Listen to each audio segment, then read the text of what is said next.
Hi! In front of me is Hafury GT20 and today I would like to show you how you can operate split screen view.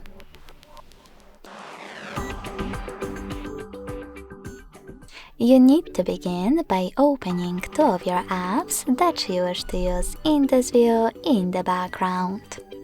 In order to do that, click on the first one, select Home button, tap on the second one, and click on the square button.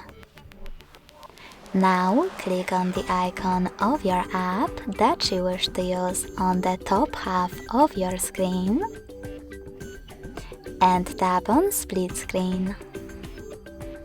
Now just click on the other app. As you can see, now I can use both at the same time.